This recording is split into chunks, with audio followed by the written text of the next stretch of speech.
Hello, मेरा नाम प्रियंका सिंह राठौर है और मैं एक ट्विन फ्लेम हूँ। डिवाइन फेमिनाइन मैस्कुलाइन दोनों एनर्जीज में रहता है एक ट्विन फ्लेम जो होता है। और मैं एक ट्विन फ्लेम गाइड भी हूँ। बहुत खूबसूरत जर्नी है ट्विन फ्लेम। हमने बहुत हवा बना रखा है इसको, बहुत टेंशन पाल रखी है, लेकिन बहुत ही सुंदर जर्नी है। मैं रीयूनियन में हूँ अपने डिवाइन मैस्कुलाइन के साथ में। और सच में आप जिसको इतना कर्स करते हैं, इतना मतलब बहुत कर्स करती है डिवाइन फेमिनाइन जब डिस्टॉर्टेड फेमिनाइन रहती है और वो डिस्टॉर्टेड मैस्कुलाइन रहता है। लेकिन जैसे ही ये डिस्टॉर्शन हम अपने आप से अलग करते हैं ना, इतना ब्यूटीफुल रिलेशनशिप है ना ये। जो लव जो आपने बचपन से फील नहीं किया, ठीक है, वो लव आपको फील होता है। मतलब रियल लव जिसे कहते हैं, विदाउट अनकंडीशनल लव। मैस्कुलाइन भी करता है आपसे और वो आपको मिरर करता है। मैं अपने एक्सपीरियंसेस बता रही हूँ, वो आपको मिरर करता है, आपकी हर परेशानी को मिरर करता है।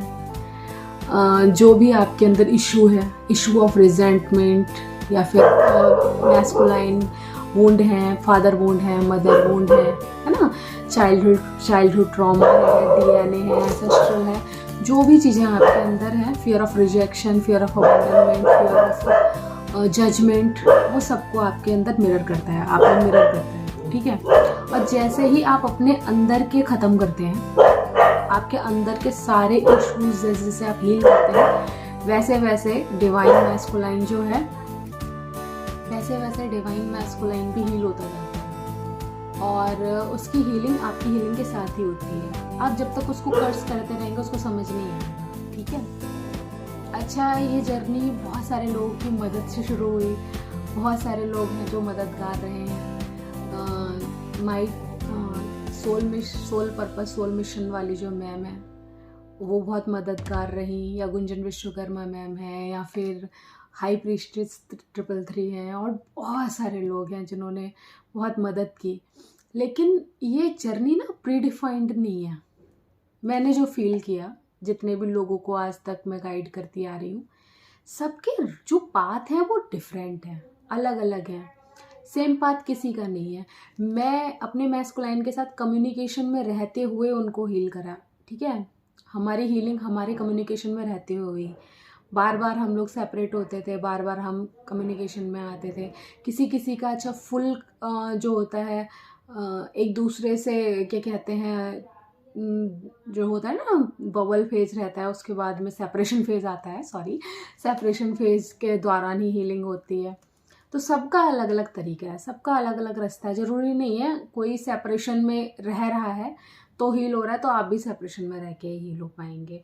जहाँ प्रॉब्लम थर्ड पार्टी ना होके ईगो होता है ना। मेरे जो केस में थर्ड पार्टी थी वो ईगो था।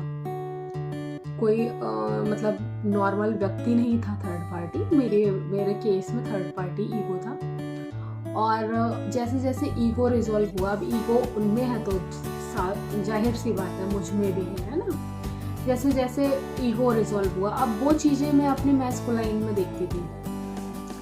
मेरे कई सारे सेपरेशन फेज आए, बबल फेज आए, लेकिन एक चीज़ थी जो मैं होश से कहते हैं उसको मैं साधे रही। ओशो ने बहुत मदद की। मैंने ओशो को अपना गुरु माना है एंड मतलब वो सच में देवता है। उन्होंने बहुत हेल्प की मेरी इस थ्रू आउट जर्नी, और अभी भी मैं जर्नी पर हूँ। और डार्क नाइट ऑफ सोल्स आती हैं, सबकी आती हैं, और एक नहीं होती, कई डार्क नाइट ऑफ सोल्स से गुजरता है इंसान। जब लेयर बहुत मोटी होती है, जो उतरती है, जैसे सांप अपनी केंचुली को निकालता है ना, ऐसे ही हम लोगों में जब हम किसी इशू को हील करते हैं तो एक पूरी लेयर उतरती है। जितनी मोटी लेयर होती है उतना ही पेन ज़्यादा होता है, ठीक है। उस पेन से वो पेन आता है, ठीक है। अच्छा, इन चीज़ों को हम डिस्कस करेंगे। एक पूरी सीरीज चलाऊंगी मैं इनर वर्क, उसमें डिस्कस करेंगे। और सेम किसी की बात नहीं मानना है। डिवाइन फेमिनाइन्स और मैस्कुलाइन्स, चीज़ों को कलेक्ट कीजिए, और अपने केस पर रख कर देखिए क्या सही बैठती हैं, या फिर जितना आपको रेजोनेट होता है उतना ही उस चीज़ को मानिए। जैसे किसी बच्चे के साथ में उसकी मदर टॉक्सिक है, तो ये ज़रूरी नहीं है आपकी मदर भी टॉक्सिक होंगी। या लाइफ पार्टनर को लेकर हम लोग अपने मन में बहुत सारे विचार बना लेते हैं, जैसे फेमिनाइज सारे मैन या मैस्कुलाइन्स एक जैसे होते हैं, सारी फेमिनाइज एक जैसी होती हैं, सारे रिलेशनशिप्स एक जैसे होते हैं, या सास ससुर सब अलग अलग होते हैं। मतलब ऐसा सबके केस में नहीं होता। तो किसी के भी एक्सपीरियंस को एज इट इज़ ना लेके आप उससे जो अच्छा है वो लीजिए और अपने ऊपर अप्लाई कीजिए उसको। और ये हमेशा गांठ बांध के रखिए कि सामने वाला व्यक्ति अगर हमें ट्रिगर कर रहा है, उसका कोई भी प्रॉब्लम, उसकी कोई भी समस्या अगर ट्रिगर कर रही है, तो ये सेम इशू मेरे अंदर है। अगर मुझे लगता है वो जज कर रहा है तो वो इशू मेरे अंदर है। अगर मुझे लगता है वो फिजिकली फिट नहीं है तो मैं फिजिकली फिट नहीं हूँ। मुझे ये सारी चीज़ें अपने अंदर से पहले ख़त्म करनी है, पहले खुद को वर्दी फील कराना है, ठीक है, सेल्फ लव करना है, सेल्फ डाउट नहीं करना है, ठीक है। धीरे धीरे करके इस जर्नी पर आप विजय हासिल कर लेंगे। तो मेरी जर्नी शुरू हुई थी 2012 में, जब मैं पहली बार मैस्कुलाइन से टकराई थी। अच्छा, पता नहीं कैसा होता है, कॉन्शियसनेस चेंज हो जाती है।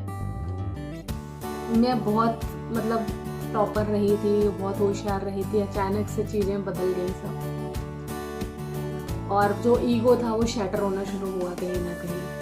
मैस्कुलाइन, सच में मैस्कुलाइन जो भी कह देना आपका, उसको आप स्वर्ण अक्षरों से या लिखी हुई चीज़ मानो या फिर पत्थर पे खिंची हुई लकीर मानो, वो कह रहा है तो वो सही है। दुनिया कुछ भी कहे, ठीक, मैस्कुलाइन जो कह रहा है वही सच है, उसी को मान के अपनी हीलिंग शुरू करो। जो वो मिरर कर रहा है वो ही सच है। इस चीज़ को मैंने नोटिस किया।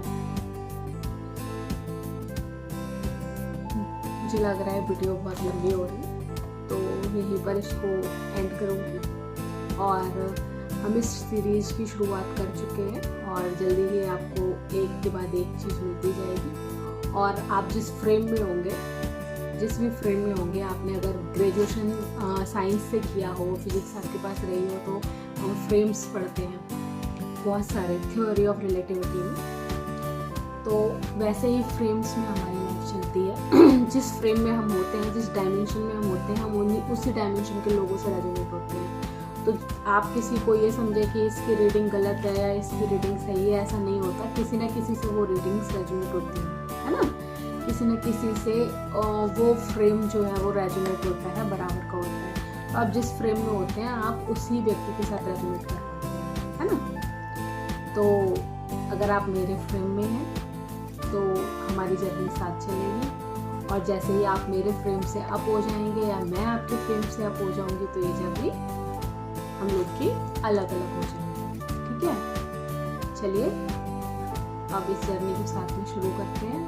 अगला वीडियो आपको जल्दी मिल जाएगा। धन्यवाद सुनने के लिए। और अगर आपको लग रहा है कि ये चैनल आपके लिए मददगार होगा, तो प्लीज़ इस चैनल को सब्सक्राइब कीजिए, वीडियो को लाइक कीजिएगा ताकि और ट्विन फ्लेम्स तक पहुँचे। और आप किसी की मदद करना चाहते हैं ट्विन फ्लेम की, तो प्लीज़ उस तक शेयर कीजिएगा। धन्यवाद।